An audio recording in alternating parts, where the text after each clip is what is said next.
Back in 2018, I purchased this lamp from Target. It came in a box, so I had to assemble it, and I quickly found out that it had very poor instructions, which inspired me to create a how-to video, which has become very popular with my viewers. And here we are today, 5 years later. It's still a very nice lamp. I don't like turning on the lamp via reaching underneath the shade. So I put in a smart bulb, which enables me to remotely control it. Alexa, floor lamp off. Now recently, we did some rearrangement of the furniture in this room and we ended up with this empty space. So I thought, perhaps I should just get another one of these so that we have a matching set. That's when my wife reminded me that she wanted to get rid of the lamp that she's currently using by her desk and get a table lamp instead. While Target still sells this floor lamp today, they don't have a matching table lamp. I did find another lamp in a box, the Project 62 Weston Floor lamp from Target, that does have a matching desk lamp. Unlike the floor lamp, this one comes pre-assembled and includes the shade. But I digress. We're really going to focus on assembling the Weston 62-inch floor lamp. Inside the box you get a shade, the harp, a base with wire running through it that leads you up to the saddle, which is already attached. And then you have a couple of rectangular metal bars that are going to build this thing out to 62 inches when assembled. And there's also a washer and a wing nut that's included. And Target does include a one-sheet instruction. As you can see, the lamp is pre-wired, so you have wiring running through all the rectangular posts and the round rods that go through it right up to the saddle. Basically, to assemble, we're just going to have to take this rod, which has a thread on it, and we're going to thread it into this opening. So you'll have to pull this wire back so that you can take out the slack, and then you'll be able to thread this into that piece. Over on this side, we find our rectangle tube B, which has a round tube B, and this rod can come out, and you simply screw it in just like you're going to on this side, except there's no cable going through, so that'll make it a little bit easier. Once this is threaded all the way in, then you'll take the B rectangle and just slide it over and close up that connection. If you have difficulty screwing in the rod, try getting a little piece of soap. This happens to be a cat soap, and just put some soap on the threads, or you can even use dishwashing lotion, and that might help this thread in a little easier since the soap acts like a lubricant. And as you see, much easier to do that way. And now we're able to take our rectangle, line it up with the bottom and the top here, and now it's in position and we're ready to do the next section. This lower section has a male thread instead of a female, and again, just putting a little bit of soap on it. Take the rod that's going to attach to it, it's the female portion, and then you just thread it up until it comes to a full stop, and you make it snug, and now you're ready to slide on the next rectangle section, and it's in place. For the side with the power cord, similar approach. We just take up this slack insert our rod that's already been coated with some soap and turn until it's tight. If it binds, back out. Make sure that you're not cross-threading, and I do that just by going backwards until I feel it drop in. And just keep on turning my hand. You shouldn't need a tool to do this because you may crimp and damage the tube if you try using a pair of pliers. But it is fully seated. And now we're ready to bring up the next section. Now we add on section 2, and I find that it helps to take the rod out of the rectangle box just because it makes threading a little easier.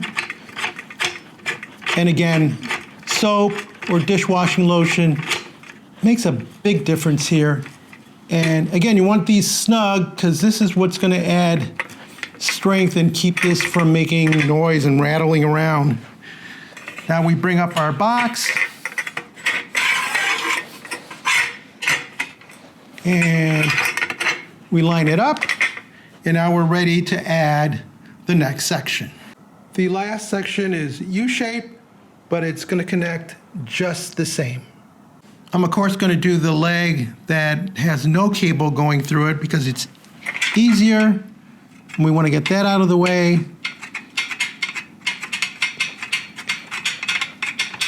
And again, we just tighten it until all the slack is gone. Give it a nice snug turn there. Now we're able to bring the rectangle up, but you can't bring it all the way up because you still need to do this side.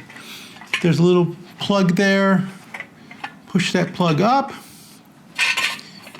You might have to pull some of the cable slack back from the bottom. And then again, we're going to thread. And we're going to make it nice and snug.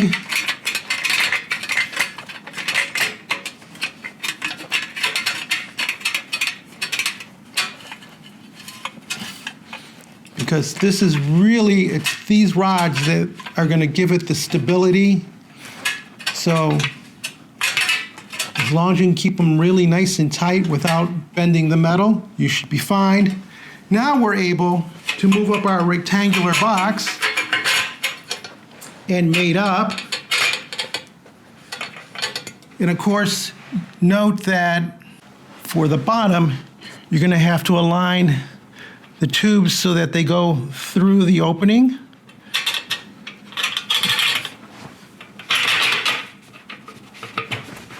And once you do that, you should be able to close the gap up top, up over here. So now you have these two tubes, make sure they're lubed. You have a cable. Next thing we're going to do is put this through the base. So at this point, your lamp should look something like this. The frame's fully assembled. You may want to put it on top of the box that it came with just for this next step. We have the power lead coming out. That actually goes into the base. We're going to take up most of this slack by pulling the wire through the bottom of the base and then out the side of the base. And you'll notice that there's a washer and a wing nut here, and that's going to catch this thread. And then for this one, you were supplied a washer and wing nut.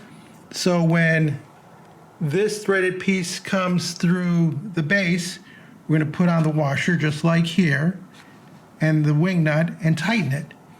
And then we're almost done. Now we take the threaded ends, push it into the base. Of course, we've pulled up all that slack, and what you need to do is just pull this metal frame into the base. And what can happen, if you're not careful, is that it separates. And so now you have to close this gap up to expose the threads at this end. With the ends connected, what we really need to do is push this base into this frame. So we need to hold the frame further up so that the lower section doesn't slide loose. And we finally did it. Sorry, I'm blocking the view, but there it is. You may also try putting the base on the floor and then just bringing the weight of the whole frame down on it. Now, if we look underneath the base, we see the thread coming through the base. We place our washer on it. We get the wing nut and start threading that through. And you want this to be tight because you don't want that metal support to be moving, because this is what mechanically bonds it to the base. And now we also want to do the same thing over here with this thread. We grab the washer that was provided, the wing nut,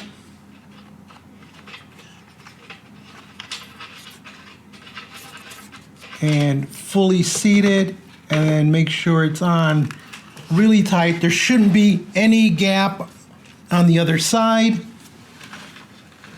And you want both of these to be really tight, so go back and forth to secure it. Still getting some turn there. That one's really tight, doesn't want to move. And again, we're not using any tools here because we don't want to break anything. So now that they're fully seated, we need to take up this slack, and there's a groove here. So you pull up the cord from the top, drop it into that groove, and there's this felt that goes on the floor that protects the floor from being scratched. And now we're ready to sit this lamp up. With the base on the floor, your lamp should look exactly like this. We come up to the saddle here, and we grab our harp, the lamp harp, and you squeeze together, and it's just gonna fit in to these slots and just spring out. So you squeeze it, drop down, release, and it holds in place. At the top of the harp is a fennel, and you'll need to remove it in order to get the shade to sit here. Then this will go on top of that. The shade has a crossing with a circle in the middle, and the fennel is going to go through that opening there. So we bring it up over the top, and hopefully you can see that it's just resting loose. Now you should align it so that the rectangle matches the base, and then we use our little fennel here to secure the shade in position. And once you get that snug, then you can line up the shade, make sure it's squared everything, and then give it a nice firm twist. Then your shade should be secure. After adding a smart bulb to the lamp, this is what it looks like. We no longer have to worry about reaching underneath to switch the bulb on and off. We'll just let our voice command do that for us. Overall, it looks nice from a distance. If you get up close, you can see where the metal sections come together.